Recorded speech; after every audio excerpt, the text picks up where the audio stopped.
What's going on, everyone? Hope you're doing well. This video is going to get rid of all the nonsense around no-cost refis.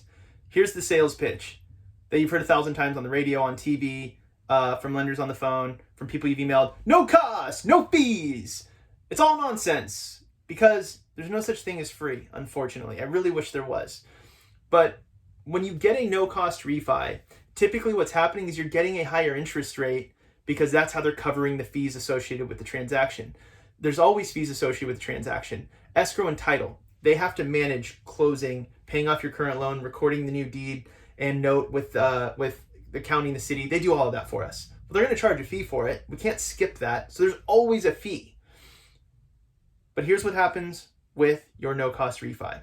They give you a higher interest rate. That interest rate covers the closing costs, and it sounds awesome. It sounds very simple. No-cost refi, right? You're going to lower your monthly payment. You're not going to come out of pocket. There's no principal added to your balance. What's not to love, right? I'm going to show you why that's not necessarily the best choice. Now, today is April 7th, 2020. I have to say that because the interest rates I'm showing you and the APRs I'm showing you are from that date. You're watching this video in the future. Odds are it's at least the 8th by now. So just keep that in mind. If you want a customized analysis like I'm going to show you, reach out to me anytime. I'll build this out and give you your annual mortgage review to make sure that refinancing makes sense. Let's take a peek at how the gimmick normally works. Okay, so for example purposes, I have a property that's valued at $600,000. My loan amount is currently $400,000. My current interest rate is 4.49%, and my monthly payment is $28.29. So with this tool, I built it for every single client to make sure they're educated on how everything works. It provides full transparency, disclosure, and it's really a planning tool we use to create the perfect mortgage for you. Here's the pitch. Guess what, folks? I can refinance you and save you $414 a month with no money out of pocket and without increasing your loan balance. That sounds pretty good to me. Sign me up. Well, you could have saved more, but they didn't tell you that. They didn't give you that option. And why wouldn't they give you more options? Because it's just easier to just sell you that and say this is what it is. It's easier to not explain. Now let me show you what you could have done instead that would have saved you substantially more money. Okay, so now we have 3 columns. You'll notice I popped this refinance no out-of-pocket costs. Now that's another term I hate is when people say no out-of-pocket costs because again, they're trying to make it sound like it's free. When they say no out-of-pocket costs, they're rolling the fees into the loan amount. That's how that's happening. So to prove that, look right here. My loan amount with my no out-of-pocket cost refi is $405,226. And that's immediately where people go, whoa, I don't want to pay more interest on more money. That sounds stupid. That's going to cost me more money. Here's where they're wrong. Look at the interest rate difference. If I did a no-cost refi and I just got sold on that whole concept, no one would have told me I could have had an interest rate that was 0.5% lower. And that 0.5% lower interest rate, even though my balance increased, gives me a lower payment. I would have saved $500 a month instead of saving $414 a month. So by adding principal to my loan amount and getting a lower interest rate, I'm actually saving $85 more than the no-cost refi.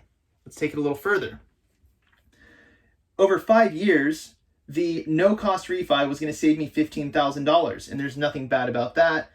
But had I not asked, I could have saved $18,000. That's another $3,000 that I would have saved. And every year we go deeper, it just grows. The savings grows over time.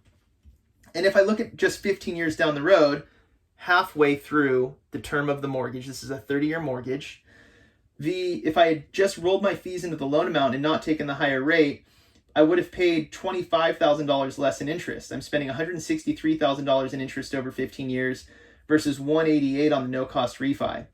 Are you starting to see how a no-cost refi is kind of one of the most expensive refinances you can do? You didn't pay the upfront fees, you didn't roll it into your loan amount, but you're paying for it dramatically over time. Let's take this one step further. You might be saying, but Sean, I was like 5 years into my mortgage, now I have a 30-year mortgage again, I'm kind of starting the clock over. Maybe it's not worth it to start all over again. That can't be a good idea. I was 25 years left on paying off my house and now I'm back to 30. So maybe this isn't such a good idea.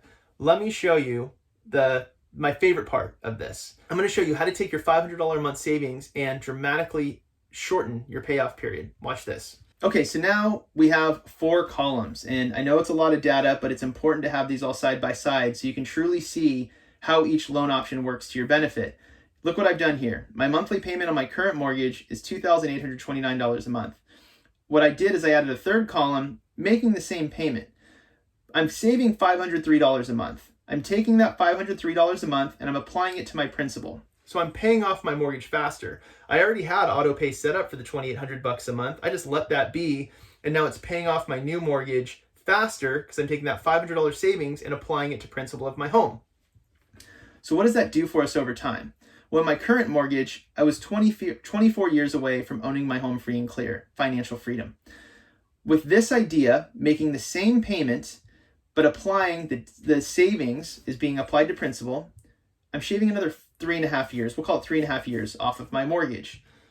So I'm paying less in interest, didn't spend any money out of pocket. I didn't write a check for closing costs or anything like that. They were rolled into the loan amount to make sure we're crystal clear on that.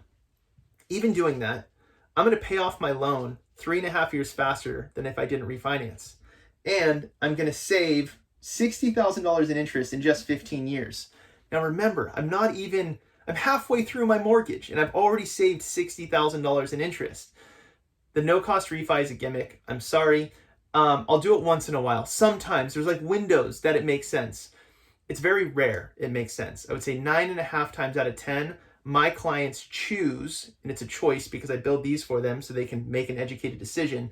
They choose to roll the fees into the loan amount because they're getting a lower interest rate and it has more savings over time and that compounds over time. If you have any questions about this, let me know. I know this is a lot of data, but it's important to see all the data because this is what no one wants to show you. So if you're considering refinancing right now, get one of these quotes. Reach out to me. I'll build out a side-by-side comparison for you.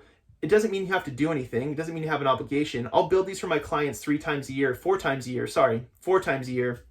just to show them either, hey, you should refinance, or hey, guess what? You already have the best mortgage possible right now. You don't need to do anything. So long story short, don't get tricked by gimmicks. Don't look at no cost this, no fees, no out-of-pocket costs. There's no such thing as free. We should all know that by now. Let me know how I can help. Comment below. Let me know if you agree or disagree with these strategies. I'm not always right. Love to have a conversation about it. But let me know what you think. Thank you guys so much. I have another video for you next week. I'll talk to you soon. Cheers.